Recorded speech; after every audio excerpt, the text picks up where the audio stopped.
Sukhi Hotu and welcome to the Buddhist Vihara's Facebook page. We are going live this evening here from the Buddhist Mahavihara's Dhammadana series on Facebook. And this evening we have with us our popular speaker here at the Dhammadana series. He's none other than Bhante Dr. S. Pemaratana Thera. Bhante has been very kind to us and has been giving his time to Buddhist Mahavihara's Dhammadana series. And in the last few months, he has been at least allocating one Sunday or even one Friday to be with us here at the Dhammadana series. And this evening, Bhante is going to talk on a very interesting subject, which I think most people are very curious to find out. Why do we get angry? And tonight, Bhante will explain the mechanics of why we get angry and how do we overcome being angry easily. So, without much ado, I'll allow to invite Bhante Premaratana onto the studio. Good evening, Bhante. Good evening, brother. Good morning. Sorry, I'm sorry. You are morning in America. Yeah. How are you feeling, Bhante, now after your jab? Yeah, brother. I mean, things are under control here a little bit. Yeah. So, we feel a little comfortable. But at the same time, when we see, the rising of the cases in other countries, we Yes. feel really sad. Let us get fish. Especially in India, Bhante, the numbers have gone way beyond what was expected. Even in Malaysia, the numbers are going up, still slowly rising. And the same with Sri Lanka also. Yes. We have to wish, for all people to develop their immunity and also develop mindfulness, if we Right. have both. Okay, for those of you who are not very familiar with Bhante Pemaratana, let me quickly read his profile before we start. Bhante S. Pemaratana is the Chief Abbot of the Pittsburgh Buddhist Center in the USA. He holds a bachelor's degree in Buddhist studies from the Peradeniya University of Sri Lanka, a master's in philosophy from the National University of Singapore, and was conferred a PhD from the University of Pittsburgh. Bhante conducts regular workshops on meditation at his center and also at yoga studios in the greater Pittsburgh area. He also provides spiritual counseling to help Americans deal with challenges of modern living. So with that, let us dive straight into this evening's Dhamma sharing, which is entitled, Why Do We Get Angry? Bhante, kindly. Yeah. It is so nice to meet with you all in this evening, of course, in this morning for me. And let us start our sharing, Dhamma sharing. Before we start, let us take a moment to spend a very reverential and mindful moment to express our honor and express our gratitude to the Buddha. And we were all fortunate to have the teachings of the Buddha to guide our lives. So let us take this moment to pay our tribute to the Buddha. Namo tasse bhagavato arahato samma sambuddhassa. Namo tasse bhagavato arahato samma sambuddhassa. Namo tasse bhagavato arahato samma sambuddhassa.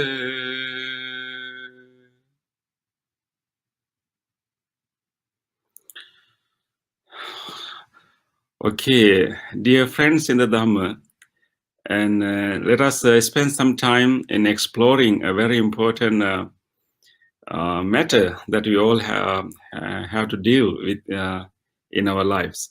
So why do we get angry? So today, Brother Leslie will help me to put these captions, and then that will help you to pay attention to important terms and important concepts that I'll be referring to in this talk. So this anger is an interesting phenomenon, right? And many of us do not really want to get angry. Many of us regret after being angry, and we although we don't want to get angry, we get angry. So, and sometimes we do so many things that that are not wholesome, and so many things that will that is not beneficial to ourselves, um, out of anger. And therefore we all want to like learn how to stay without getting angry. But all the despite of our need to stay out of anger, we all get angry. Let us therefore it's so important to understand the whole mechanism of this anger, what the Buddha has taught us about this emotion of anger. And today we will focus on the origin of anger, or theory of anger, how anger arises, why do we get why do we get angry. And I think the reason, and I thought to bring this issue is a common universal issue that we all have, not you all, and also including myself. And I will make a confession in the beginning.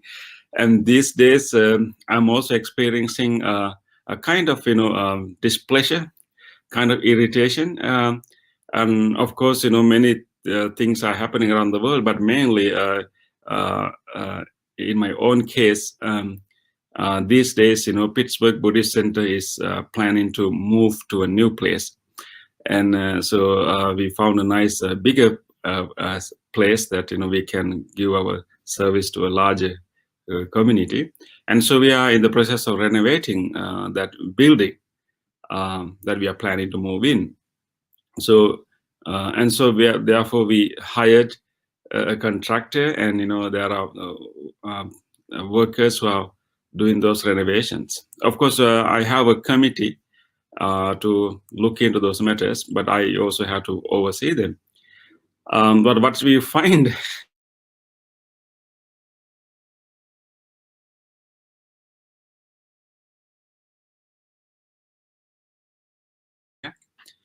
but what we find most of the time is that the workers, contractors, they don't really uh, uh, do their work in an efficient manner. They say that they will come on a particular day, but they don't appear. They don't come, and things get delayed, and so many things are not happening the way that we wish them to happen. And therefore, so I was experiencing this displeasure, this irritation inside my mind, and I was exploring, why these things happening. And so it's really important that we should explore this to understand what is this emotion, and how we can handle it. And it's really bad. Sometimes we tend to think that anger is very bad. Definitely, anger has consequences, in favor consequences that are not favorable to us. But sometimes we need to understand different types of anger, different grades of anger. And so whenever we think about anger, we always think about aggressive form of anger. So that's only one form, aggressive form of anger that is directed to someone else, and can be really visible. But there are other forms of anger too. It's more like we can also have passive anger. Passive anger is very tricky. Passive anger is not something that we can easily see, and we may carry passive anger even without knowing about it. It's like more like lack of talk to someone, or maybe of giving a fake smile instead of genuine smile, or what we call giving a cold shoulder. And so passive anger can happen in a very subtle manner, in our families, in our workplaces. That's also one form of anger. There can also be a form of anger called assertive anger, which is a kind of you can call it anger, but more like as kind of is using a strong voice, or maybe strong tone, to bring an attention to something. Like, for example, when we talk to our children, if you want our children to pay attention to something, and if you want them to think that you are serious, sometimes we may use what we call assertive anger, like being assertive, being firm. So there are all different shades of anger. We need to understand, and there are different degrees. But the problem is that we can have a very initial form of displeasure or dislike, but without our knowing, if we don't pay attention to that emotion, we may gradually develop that displeasure into a strong form of anger.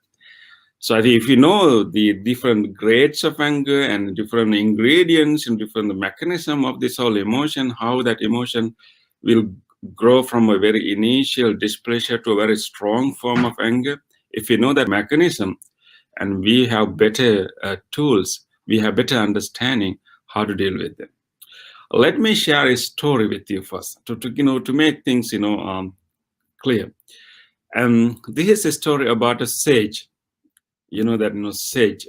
Sage is someone who has evolved in his mind. It could be a monk, could be another contemplative meditator. Let's say it's a sage. And so one day this sage was traveling along a group of disciples, and then he happened to encounter a villager who lives in the village next to the forest. So the villager looks very frustrated and definitely angry, and he has lost some of his cows. So that is why he was frustrated. So as soon as he saw the sage, he started complaining about the loss of his cows. And then suddenly, very quickly, he started insult and blame, scold the sage for something that happened months ago. That the sage was used to go to a village to get support from the people for his basic survivals. And then this man started to scold, insult the sage for trespassing his farm, and that happened a few months ago. And so he kept insulting and blaming and scolding. The sage quietly listened to him and was paying attention to what he has to say. And after a while, he just left. And the disciples who were behind this sage asked the sage, that man insulted you a lot, and something that is that insultation, that scolding is not fair. Why didn't you reply? Why didn't you, try to defend yourself? And you didn't really do something wrong. But then the sage told the disciples, a month ago, when I was walking in the same path, suddenly a small branch of a tree fell on me. A small branch happened to broke away from the main tree and fell on me, and it hurt me, and even gave me a minor injury. And when that happened, do you think that what should I do? Should I blame or even beat the branch of the tree, or should I beat or blame the tree? Then the disciples told the sage, "Oh, it will be foolish to do that, master, because tree did not intend to hurt you. The branch did not intend to hurt you. It's just an accident. It's a natural accident. You just happen to be under the tree at that time, that like wrong place at the wrong time. And therefore, because the tree didn't have any intention to blame you, hurt you, you shouldn't blame or hurt or beat the tree." Then the sage told the disciples, "What you just witnessed is also not very different from what happened to me a month ago. Just like that branch fell on me, and this person was already frustrated and is going through his own pain inside. And we just happened to meet him, and then he just throw his anger to us. And therefore I just treated him just like that branch, and that's how I remain calm. So when you are listening to this story, don't think that I'm asking you to be a sage. And it will be, of course, we will eventually become sages. That should be our goal. We may not be able to stay calm as this sage all the time, but this story can help us to understand certain mechanism, of this anger, certain ingredients, certain elements of this whole experience of anger. And in this case, the sage was able to stay calm without getting angry. One reason is that he did not give full agency to this villager. Just like that branch, when the branch fell on him, he didn't give the full agency or the intentional agency to the branch or the tree. So sometimes when we give full agency to the other person, that other person is intentionally want to harm me, and that can make us really angry. But if you try to understand the circumstance of that person, and the more we understand that person is also a kind of victim to his own conditions and circumstances, we give a less agency to that person. So when we give less agency to the person, we will get less angry. And that's very important element of the anger, giving agency to the other people or other person. But sometimes many people may not be full agents of their actions. It doesn't say that, of course, even the branch that fell on the sage really hurt him. And of course, there's the hurt. There is some kind of pain there. But to understand that how things are happening due to causes and conditions, having this broader understanding can help us. Maybe not to like completely get rid of anger, but at least to reduce the anger. So let's see what are the other ingredients that we will add to this anger. As I told you earlier, there are different grades or different degrees of anger. And so we usually use this term anger or angry, but it doesn't refer to one single phenomena. And if you really contemplate or reflect your own experiences, you may begin to see there are different stages, there are different shades, there are different levels of this emotion, what we call anger. And therefore, I would like to talk about a spectrum of anger. The anger is a full spectrum. Thank you, Brother Leslie. Yes, spectrum of anger, and it's kind of continuum too. So there's an initial beginning of what we call anger, and then there's a gradual progression.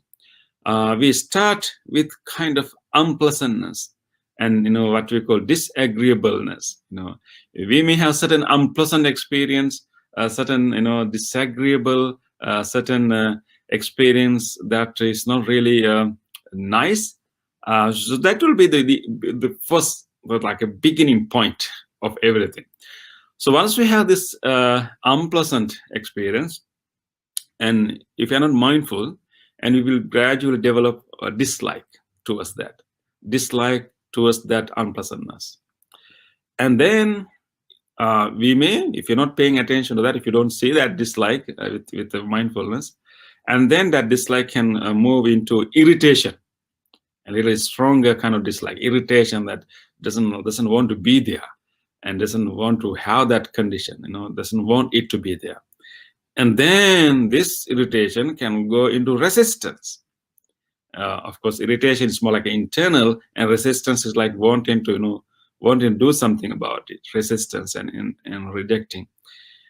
And then after this level, it's more like a natural thing. Of course, there are, of course, maybe even we will be able to like stop our whole continuum before that. But starting from the unpleasantness, dislike, irritation, and some form of resistance. It happens very quickly.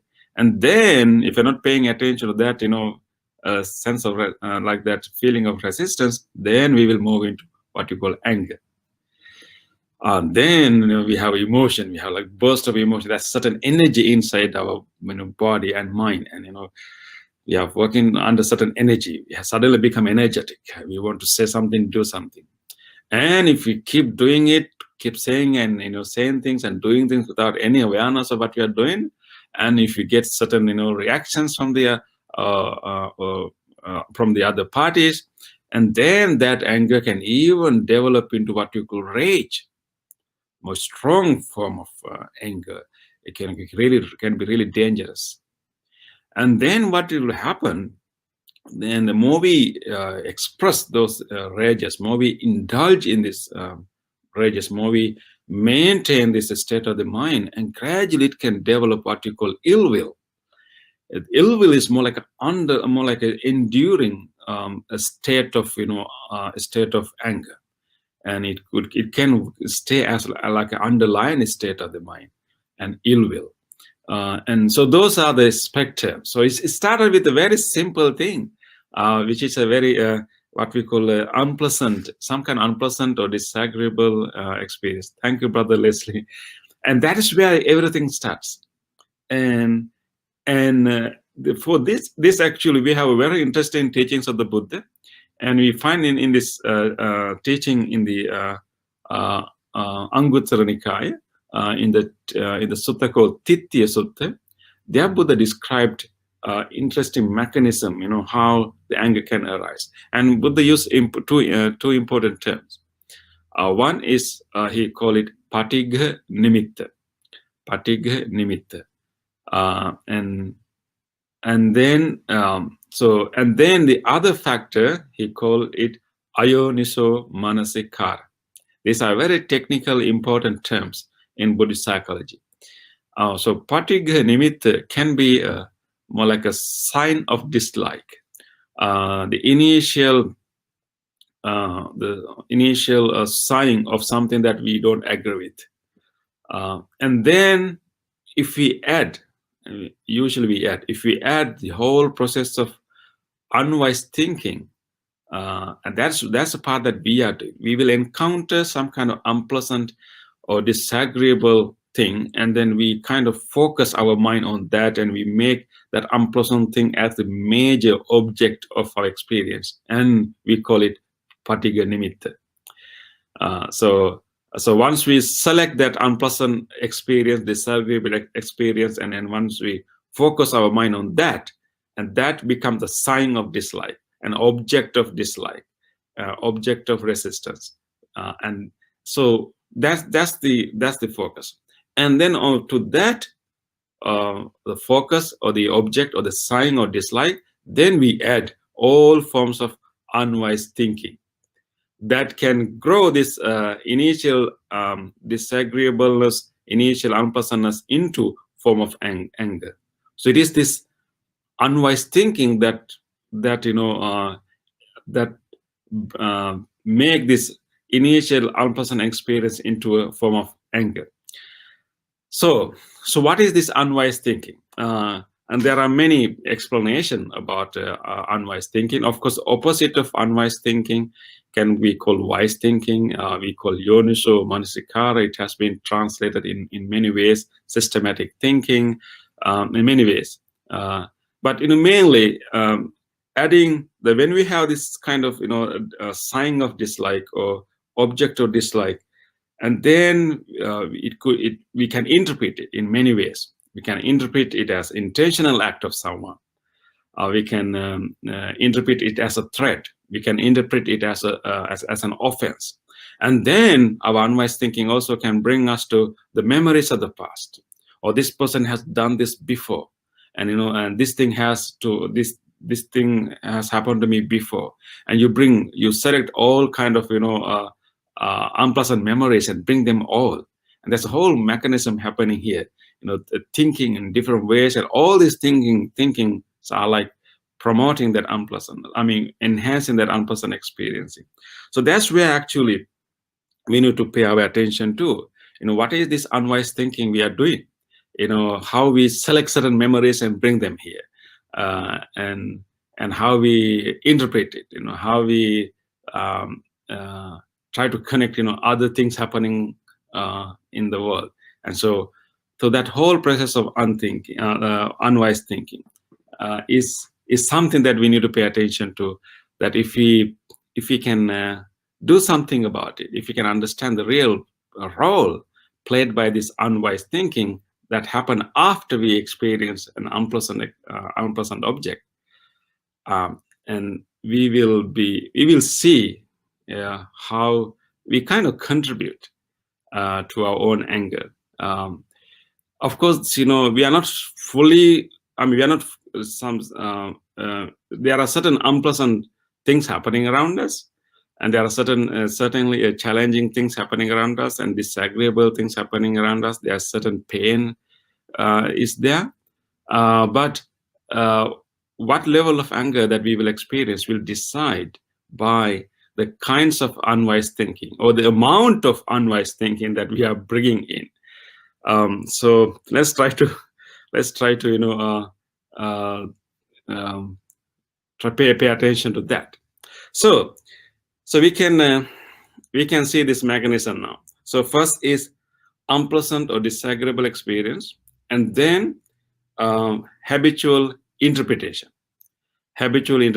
and that what we call this is a part of unwise thinking, habitual interpretation. That we interpret an unpleasant experience, but our interpretation is not free; it's habitual. Let's see. Let's take an example. We may have a sign of dislike. Let's say you come home, you see a messy living room. Someone has make your living room a very messy place. So messy. So that can be a sign of dislike. Something that it's a disagreeable sign. So, but that's the initial thing. So it's initial dislike.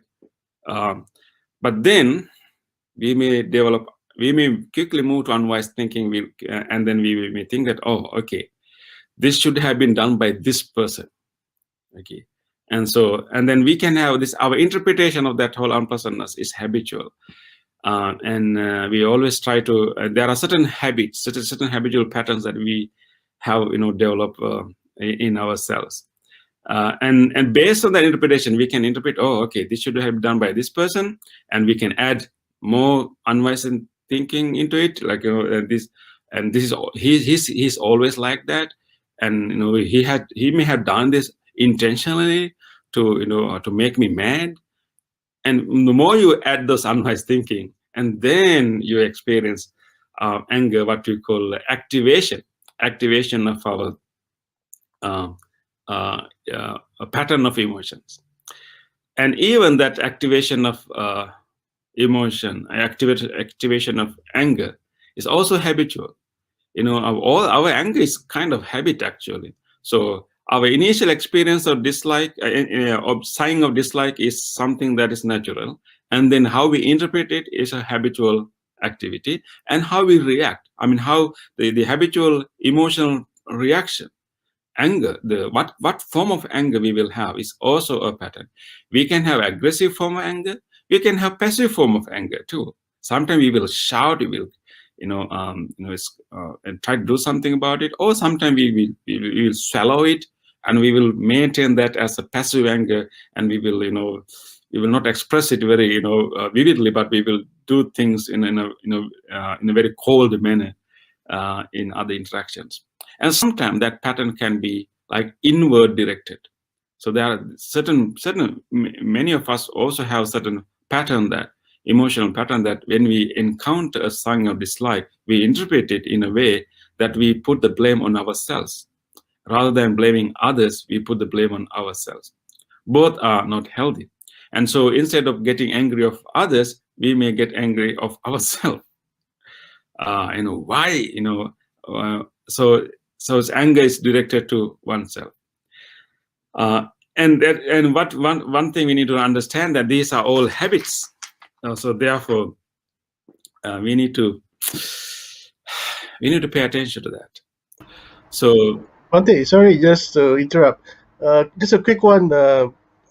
If you watch a lot of movies nowadays, Bhante, they say you need to always express your anger rather than keep it inside. If you bottle it up, as you have say passive anger, that's not bad because that's going to fester more and more and more, and it will probably even lead to psychosomatic diseases and mental diseases.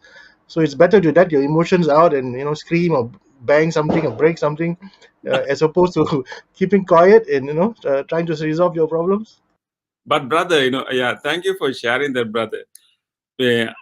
Maybe psychologists may say that it will be better to vent your anger, like express your anger.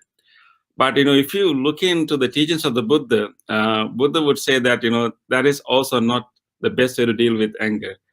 Because the brother, what is happening is that more we express anger, even like shouting or you're like banging something or throwing something away, and maybe it's kind of emotional release. But there's something else happening there. The more we express this, there's we strengthen the pattern.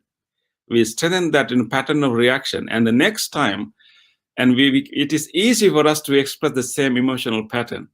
And expressing or venting anger is not really a kind of releasing anger. It's actually enhancing that pattern of the anger. That is where, brother, the Buddha's instruction appears very unique. So what the Buddha's advice is actually more like a middle path. So I'm not saying that middle path, it doesn't mean a compromise of hiding anger and compromise and expressing anger. It's not really middle combining both expressing and hiding anger.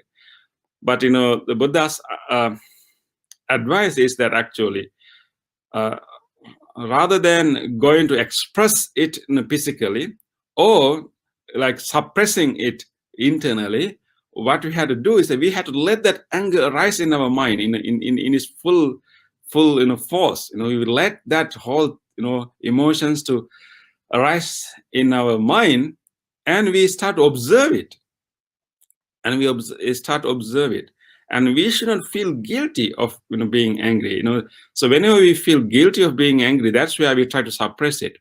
But I think with mindfulness, what the Buddha is asking us actually to explore it, and feel that anger, and see that what is happening into your body, and don't be ashamed of it, and just explore that this is being human, but of course not beneficial, definitely, but exploring it and observing it and letting it fully manifest in the mind, of course not in the verbal or not the physical level, but let it manifest in the mind, and then we start to observe it and completely feel it and embrace it.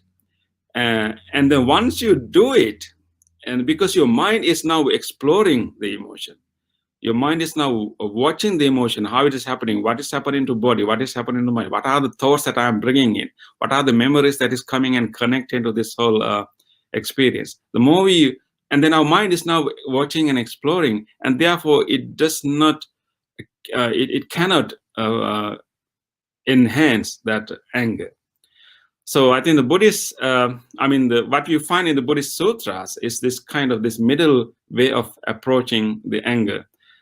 Is kind of letting anger to arise in the mind, but is willing to like explore it, willing to and then even to investigate it, and first explore it and observe it and feel it fully and embrace it, and then of course investigate it. So therefore, brother, we have and there are a few things that we can finalize. We can find out what really makes us angry. One would be actually, I would like to call it lack of endurance, because we knew that in the beginning, the very shortest way of explaining the mechanism of anger would be encounter of a sign of dislike and then unwise thinking. And these are the shortest way of putting things by the Buddha. Of course, then we can or even elaborate what we mean by unwise thinking. But in this too, we see that first is the sign of dislike. What is happening is that for many of us, when we encounter a sign of dislike, it is something not agreeable. It's something uncomfortable. But most of us, have a very low level of enduring any unpleasantness. I think we have to really gradually, develop this ability to sometimes maintain certain, sometimes endure certain kind of unpleasantness. Think about like the room that you are living, is room that you are working is too hot, for example, it's too hot. So sometimes we cannot afford it, and we cannot really endure it, and with a very very little bit of discomfort, we get really angry. And let's say someone is late for 1 minute, and of course, it's always good to be punctual, and it's something that we all have to develop as a quality. But let's say someone is like late by 1 minute, and sometimes we don't have a kind of level of endurance that can really make us so angry. I think these days, what has happened because of the development of technology, and our life has become so smooth, and many things are happening in a very comfortable, smooth manner. Therefore, we have set we kind of spoil ourselves, so to speak, and we cannot even endure a little bit of discomfort, and even like sitting in traffic for some time, and we are experiencing so many fortunes and so many luxuries, and that also has somehow made us intolerant of even little discomforts that we may have to go through. So sometimes we should have a willingness, some kind of willingness to go through certain kind of discomfort. It's okay, it's okay to have this discomfort for a while. It could be physical pain sometimes. For example, you may hit your toe against something, and then and it's, of course, it's something painful and is uncomfortable. But then you will get angry about yourself too, or maybe get angry of the person who put that thing in the middle of the room. But if because the reason is that we cannot be with that discomfort. In life, we cannot avoid discomfort. We cannot avoid pain, or we cannot avoid unpleasantness. It's just part of our life. So there will be always some kind of disagreeable things. So therefore, we really need to enhance our ability to endure. And endure, and in Pali we call adivasana. And Buddha said, in the Sabbha Sutta, in the middle in discourses, that adivasana, endurance, is one way of overcoming asava, influxes, defilements, and therefore it's even common to the anger. So I think we need to enhance our level of endurance, and certain minor forms of discomfort, minor forms of delay should be okay. We should develop our ability. And so that could be one reason. And second one would be like not knowing how to deal with our own pain and fear, and that could be another cause, because sometimes anger is actually a cover up to our pain and also for our fear. Of course, in the story that I told you, that farmer was having a pain inside, and he has lost his cows. And if you do not know how to deal with pain, and we will express that pain as a frustration, as an anger to all people around us. It's like not knowing me to how to handle this pain, and we just simply express it as an anger, and sometimes fear. And most of the time, people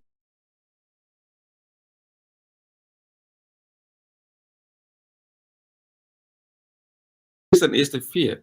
So I think, and in order for us to manage our anger, we should know how to deal with our own pain, like more internal pain, and also our own fear.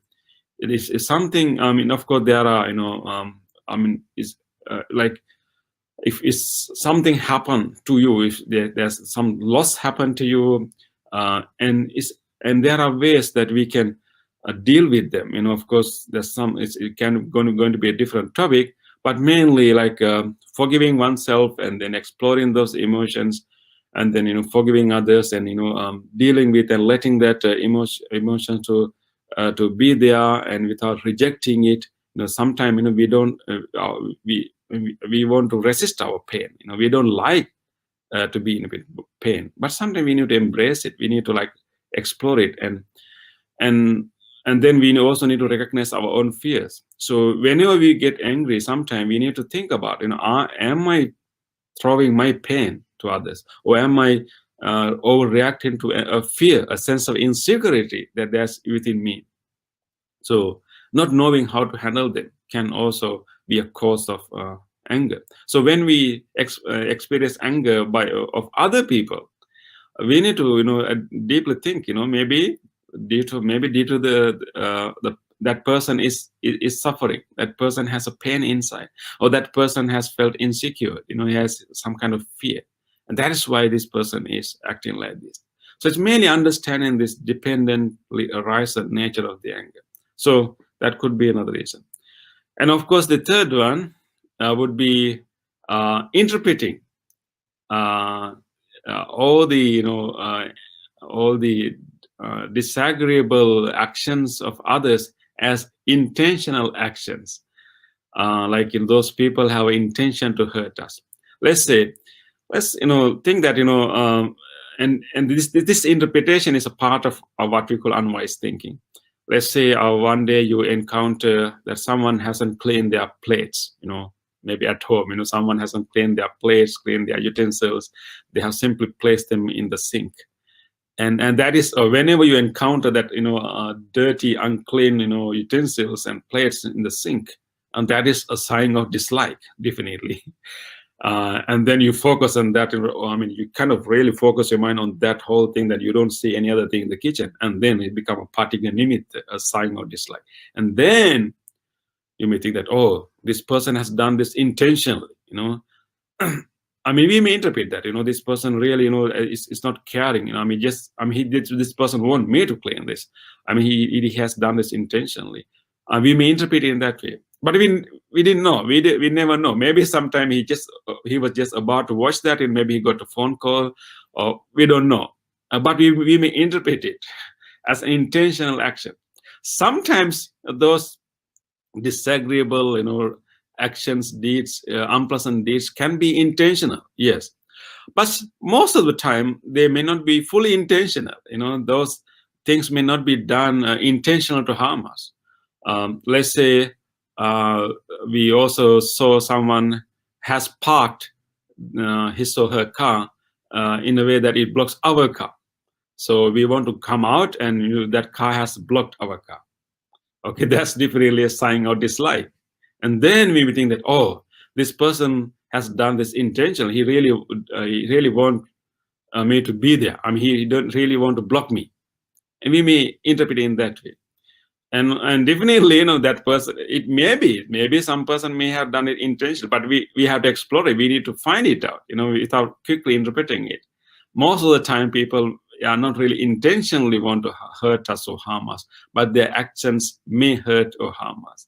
But if you always interpret every action as intentional actions, that people are doing these things in order to hurt me, if we interpret it in that way always, definitely it can create anger in us. So we need to understand that sometimes certain actions are not really not intended to hurt us, and maybe they are in the middle of something else, and so understanding that is really important. So that would be one cause. Okay, the next one is actually the fourth cause could be fixed expectations.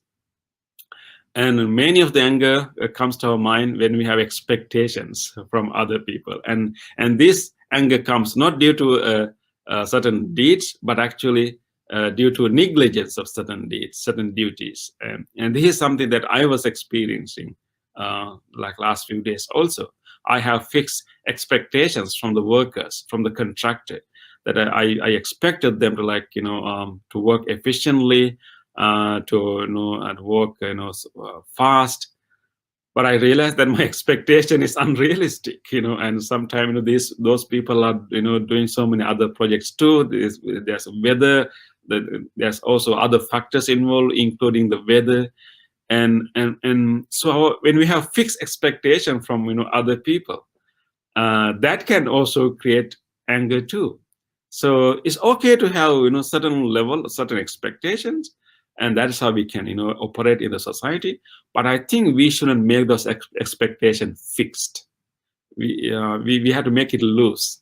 So now I have loosened my expectation from the workers, and I try to make my expectation more broad, more loose, and then I feel comfortable, and I can also talk to them well, and I can also explain them my concern rather than my frustration, and it's quite realistic to have loose expectation rather than fixed expectations. So whenever we feel angry next time, we have to pay attention. What are my fixed expectations here, and can I loosen them up a little bit?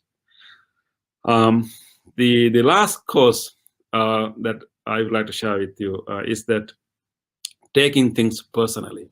This is a very hidden, very important matter here. Most of the time, we get angry when we take things personally, and this is where the ego, our strong sense of self, is functioning, coming out. And we think that all these actions are directed towards me, and taking all these things personally. Let's say somebody, when you drive in the road, somebody happen to cut you through, and maybe that person just did it for some reason. But then if you interpret that as very personally, if you take it very personally, that person is threatening me, or that person is offending me, and that he did it intentionally, and he did it to me, and if you take it personally, and that can make us so angry. I think we need to understand that, and people, behave in their lives, based on their own concerns and, on needs. And other people have no time to focus on us all the time. And, in certain actions they may really focus on us. But most of the things, most of the situation that we encounter, most of the actions, that we encounter are not necessarily directed to exclusively to us. So, and the more we take things personally, the more we feel offended, and that's where we really get angry. It's kind of hurting the ego. So we need to loosen that up too, because people are dealing with their own issues, and their prime focus is to deal with their own issues, not really offending us. Sometimes, in certain cases, people may purposely offend us too, but most cases they are not doing it. So we should interpret all the disagreeable, unpleasant actions of others as a causal product, rather than they are directly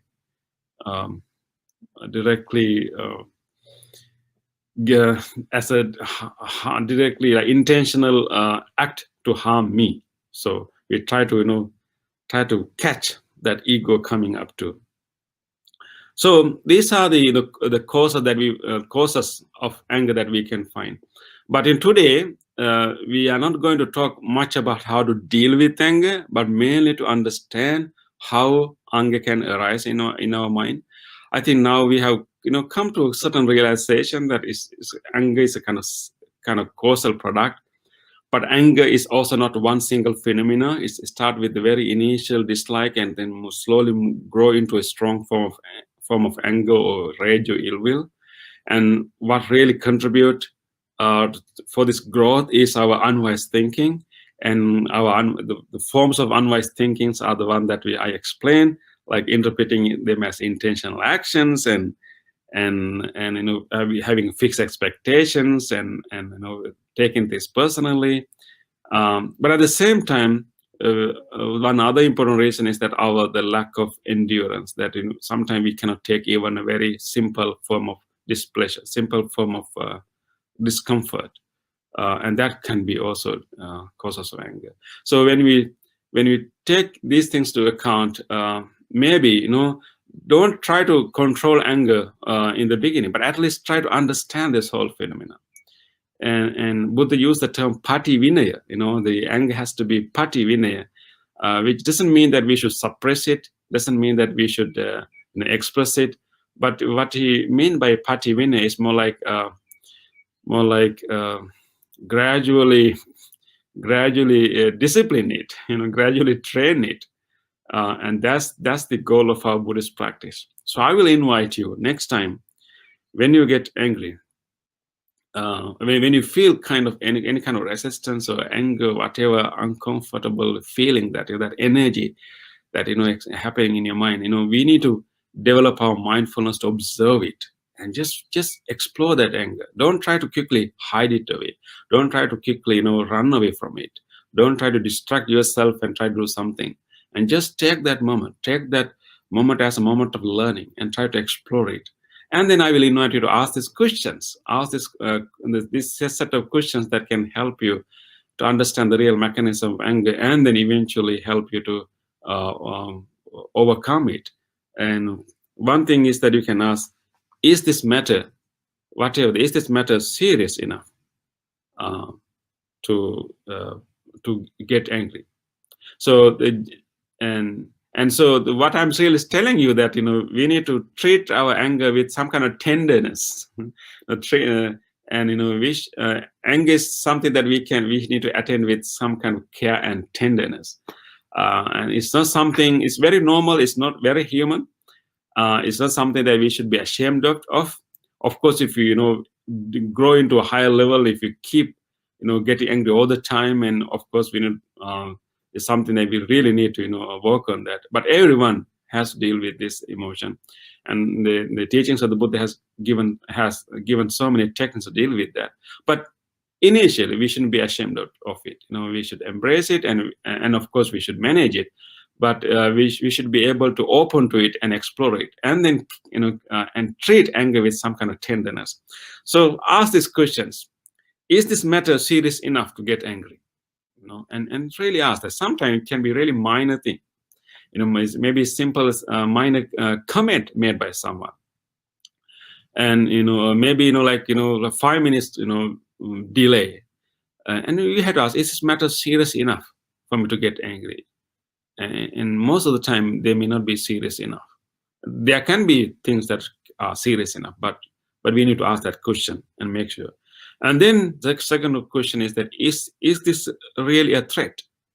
Because sometimes, most of the time, we get angry when we interpret it as a threat, and we need to protect ourselves. We become defensive, and that's where anger comes. So is it realistic? Is it really a threat?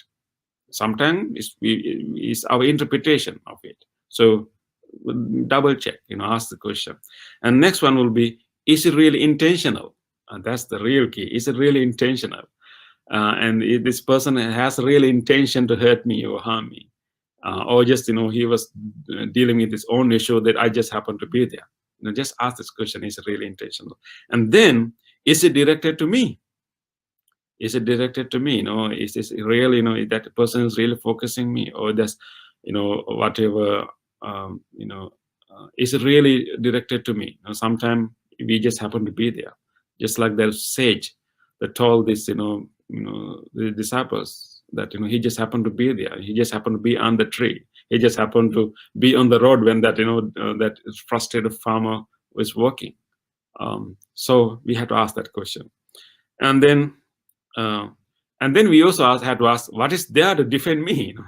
And sometimes we feel like we really want to defend ourselves. It's so disgraceful, and that person is offending me, and we had to ask, what is there to defend me? And that's more like connecting the Buddhist idea of non-self. What is there to defend me? Is there any precious thing about me? And of course, we all have dignities. We all have self-respect, but what is there to defend me so hard? Is there any a special thing that I have that other beings are not sharing with me? So, like connecting to that, non-self is also important. That can help us. And then lastly, the important question: will getting angry make a difference? And is it really useful, or is it really helpful? In other way, will getting angry make a difference? Is it helpful? So I hope that when we ask these questions, it can help us to understand the real mechanism of anger, and then also at least reduce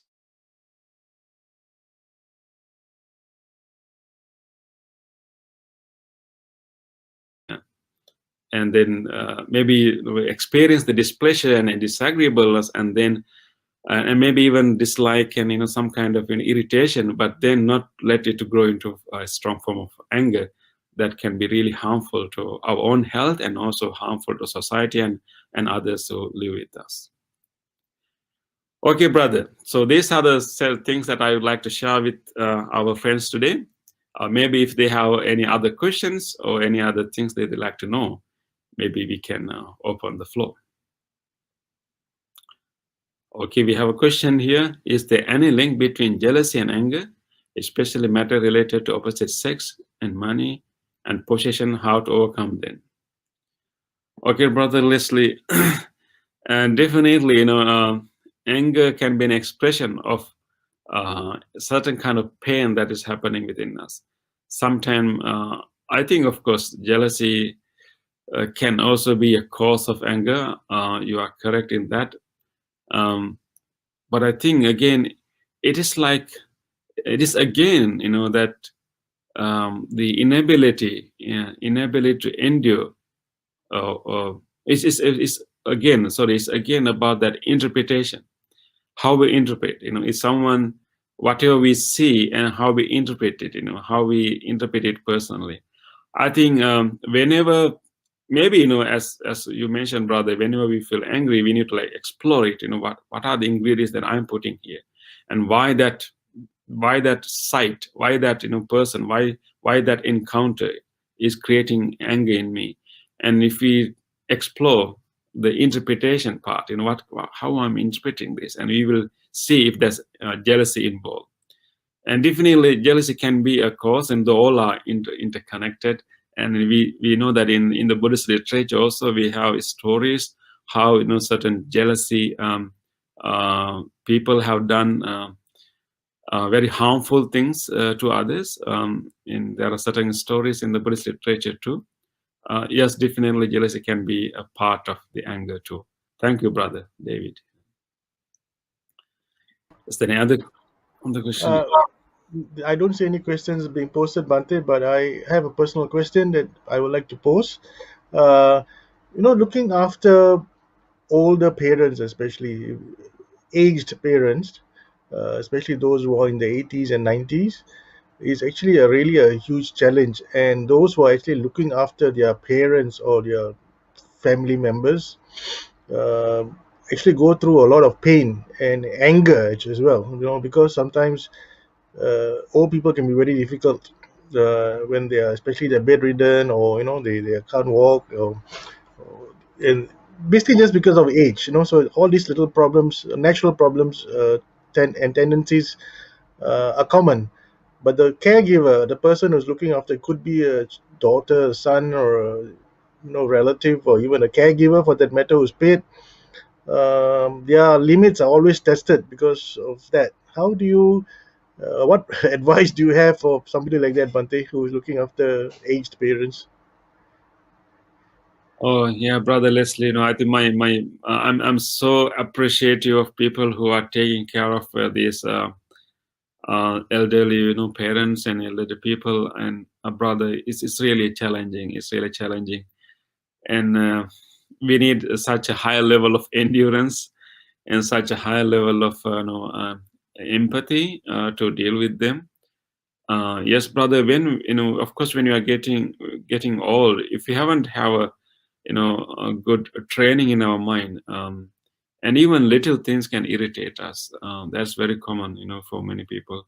So even a little sound, even little delay, and all these things can irritate them.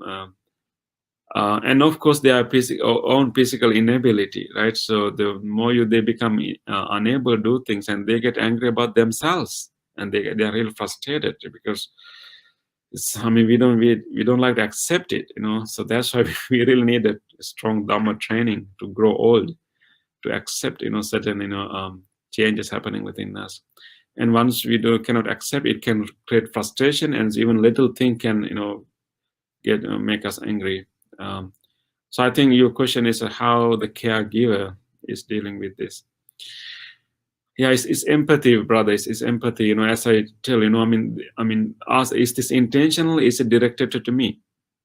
That, let's say the older person is scolding and shouting, maybe complaining for a little thing, and becoming very negative. So if we interpret that negative reaction as something intentional and something directed to me, and then we can get really upset. But if we interpret that whole thing as the condition that this person is in, he may scold me, he may even use my name to scold me, to maybe complain me, but even though he used the name, but actually that person is expressing his own pain that is going in that person. So I think it's really challenging, but I think one way that we can go through, because we have to go through this. One way to go through this is that not taking things personally, and try to understand that person's discomfort, that person's pain, and then try to make things as comfortable for that person as much as we can. The more we make that person comfortable, the less frustrated that person will be, and less blaming and angry reactions there will be. But in order to do that, we need to maintain our sanity also. And in order to maintain our sanity, we should train our mind not to take things personally, and not to interpret every actions as intentional. Like intentional means intention to harm us, and they may not intend to hurt us. They may simply expressing their own pain. So I think that's one way we can deal with that, brother. But it's a great sacrifice. I think it's a great meritorious deed, and it can be a very good opportunity to train ourselves. And as you mentioned, it's like this situation test our limits. So how about enhancing our limits, upgrading our limits? That's what we have to do.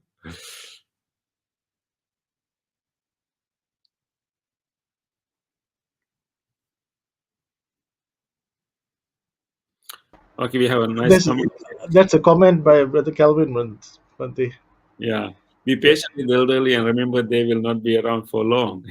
Just enjoy and appreciate their company when they are still around. Thank you, brother. Thank you, Brother Kelvin. Yeah, even their scolding is something you need to take their even their scolding as something that an interaction, a memorable interaction. I think he is correct. They will not be with us for long.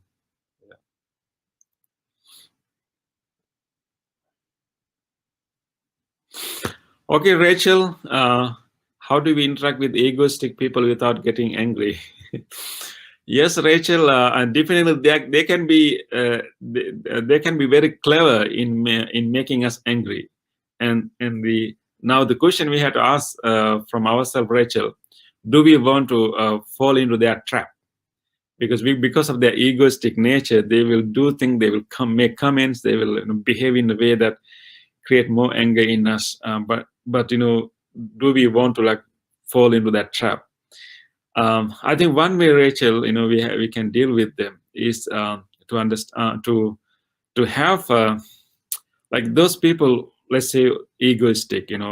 Maybe let's put it, certain people have certain tendency to be egoistic. They may not be egoistic all the time. We cannot fully categorize everyone as permanently egoistic. Sometimes we can be egoistic. One time we can be less compassionate on the other time. But whenever they are egoistic, we know with that, from our learning of the Dhamma, and that egoistic behavior is foremost is harmful to himself.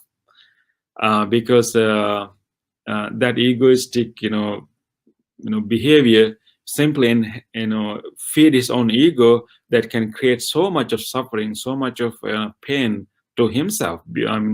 Of course, he may create suffering to others too. I think one way we need to deal with that, is to like look at these people as still unevolved people. They are yet to evolve. So rather than getting angry, we have to be like compassionate. These people have a long way to go. These people have so many things to fix in their life, and they may create problems, throughout their life. Sometimes maybe because they are in the position of power, they may be able to get rid of, get over some of them, but eventually they will hit the wall. They will create problems for themselves. And I think one way to deal with them, Rachel, is not really get angry with them, because when we get angry with them, we give them power, and just feel sorry for them. Feel sorry for them, have empathy, and have compassion, because they are yet to evolve. They need to evolve, and just make a wish that may these people the realize the consequences of this egoistic behavior. It's not healthy for them. It's not healthy for others. And these people are definitely getting into troubles. They're getting into trouble spiritually. They're getting into troubles, socially. They're getting into troubles on their personal lives. So they are not happy people. So feel compassionate towards them and try to have some empathy.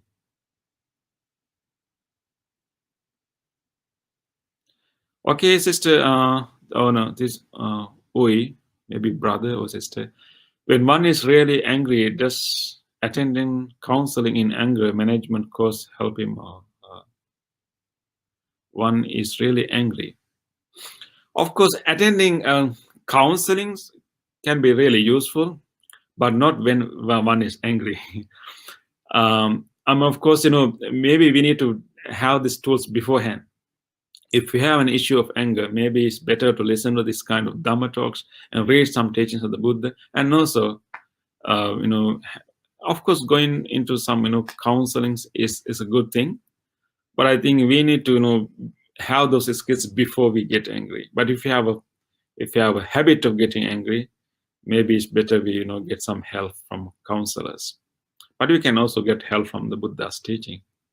But I mean, what we are really doing by reading the teachings of the Buddha and also meeting with counselors is that you are actually developing more tools to deal with anger. So it's really a good thing that you can get help from the counselors, and then make sure that you learn the tools, and make sure that you understand the techniques that they're telling you. And the more tools you have, the easier for you to deal with anger. So it's okay to be equipped with as many tools as you can to deal with this difficult emotion. Yeah.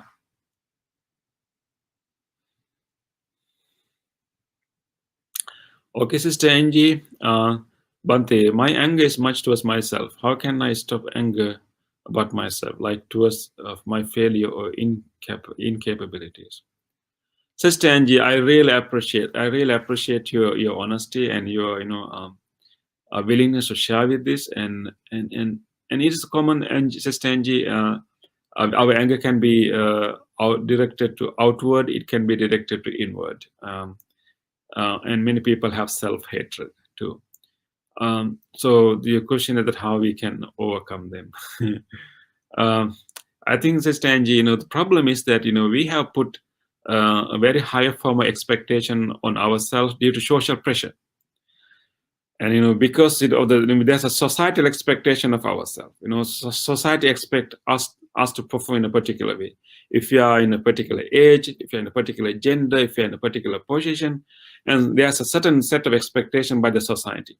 Once this society has this expectation, we internalize those expectations to us, and then we expect from ourselves to perform those things. I think we just have to be kind to ourselves. Sometimes our expectations of ourselves are too much, and they're not realistic, and they're too much, and those expectations most of the time are not genuine expectations, not really what you really need to do within yourself. Those are what society expect from you, and then we have internalized them. Therefore, sister, what we have to do is that we have to be kind to ourselves. We need to remember that our primary goal in our life is not necessarily to be successful in career. Of course, that's a very good part of it. Our ultimately, what really matters in our life is that how much goodness that we have developed in our mind, and how much help that we have done to others, and how helpful we were to others. So sometimes those certain expectations that we have on ourselves do not matter at the end. So just we have to be kind to ourselves, and we have to loosen some of the expectations. So the short answer would be, we just have to be kind to ourselves, and it's okay. It's okay that we fail in some cases, and of course we should try. We should maintain certain level of success, but sometimes we put too much expectations on ourselves, and they're not genuine. They are simply what other people want us to do. So be kind to yourself, and appreciate your life, and be grateful to whatever abilities you have, and just help others with whatever abilities you have, and use your time wisely to have inner growth and develop a deep understanding of the life. As long as we continue growing in our understanding, in our wisdom, as long as we are being helpful to anyone around us, we are okay. Just be kind to yourself. Okay, Bhante, I think we've come to the end of the Q&A. I don't see any more new questions, but there are a lot of comments, good, pleasant comments. Bhante, maybe you can read it later from our Facebook page. Okay, brother. So I think we have come to the end of this evening's Dhamma sharing on this topic of why do we get angry. And basically, Bhante, I think many people are now more aware of this situation of how to manage their anger, because I think this emotion is a very dangerous emotion sometimes. A lot of people get into trouble because they can't manage their anger, and they fall into all kinds of situations where which is totally unnecessary sometimes. So I think your advice this evening will help many of us to manage our anger, be it intentional or unintentional. And talking about contractors, Bante, I think this problem is a universal problem. Not just contractors in America, but I think contractors in Malaysia are the same. Yeah. So, Yeah, brother, I expected, I knew about, how these contractors and workers are working in my own country. Uh, yeah, I expected that, contractors and workers in the US will be different, but my expectation is wrong. yeah. So don't worry. I think it's a universal problem. So don't worry too much, and be happy that Yeah. at least now you can still move into a new center. Yes. For those of you who are wanting to know a little bit of Bante's center, he's at Pittsburgh. He's at the Pittsburgh Buddhist Center. This is the website. You can visit the website here.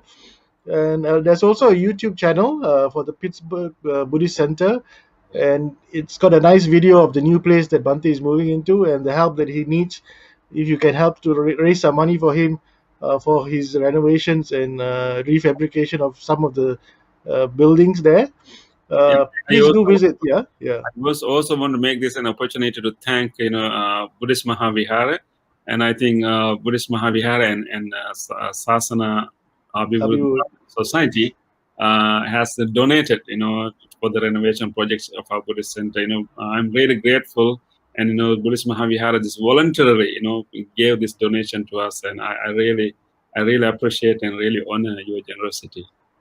Thank you, Bante. I think it's reciprocal, Bante. You have helped us in many ways. So this is our small way of contributing to your success in America and in Pittsburgh especially. And so I hope our devotees will pitch in to help you in whatever way they can. So, please visit this website and also to the YouTube channel on the same channel. I think it's called Pittsburgh Buddhist Center on YouTube. So, Bante, can we now conduct the Anumodana before we Yes. end? Okay, thank you, brother. Thank you very much again for giving this opportunity. I really enjoy being with you all. And then let us now take a moment to share the good merits that we generated by being mindful and being attentive, being reflective and contemplative, and listening to the teachings of the Buddha. And today we learn a very important two terms of the Buddha: the patigha nimitta, the sign of dislike, and ayoniso manasikara, unwise thinking. And so, by listening to these teachings and by maintaining our mind very attentive and mindful, we generate so much goodness in our hearts and good energy. And we can now share these merits with everyone else. First of all, let us share this merits with all of our departed relatives, our ancestors, people who has done for us so much, and let us be grateful. Let us wish that may all of our departed relatives share these merits. May they be benefited from these merits. May they rejoice in these merits. May they all be well, happy, and peaceful wherever they may be. Let us chant.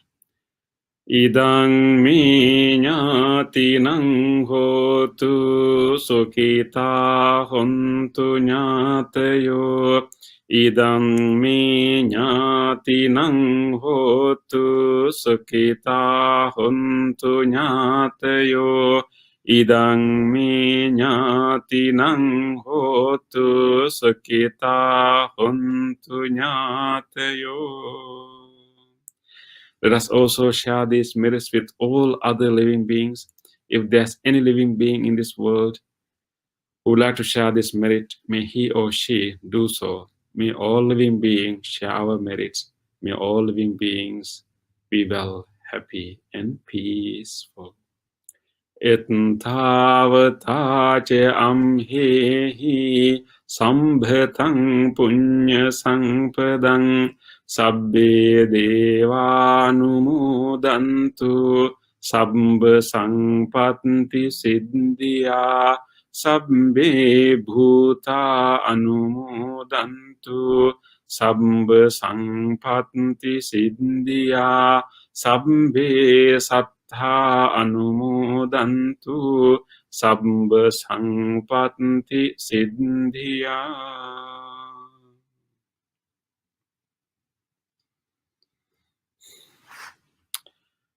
Okay, thank you everyone. Thank you, Bante. So, on behalf of the monks of the Buddhist Mahavihara and the Committee of Management, we'd like to thank Bante for taking time off this Friday morning in Pittsburgh to join us and to discuss with us why do we get angry. And also to our sponsors this evening, thank you so much for sponsoring this Dhamma sharing. And to all our listeners who actually had joined us live here at the Buddhist Mahavihara's Facebook pages, thank you for joining us, and we look forward to your continued support. This Sunday, we have Bhante Professor Lenege Srinivasa from Sri Lanka who will be talking on using Samadhi concentration for healing. So the topic will be using Samadhi for healing. So it's an interesting topic as well. This is by Bhante Professor Lenege Srinivasa from Sri Lanka. So with that, we've come to end of this evening's Dhamma sharing. With that, thank you everyone and have a pleasant evening, one and all. Sadhu. Sadhu, Sukhi Hotu. Sukhi Hotu Bhante.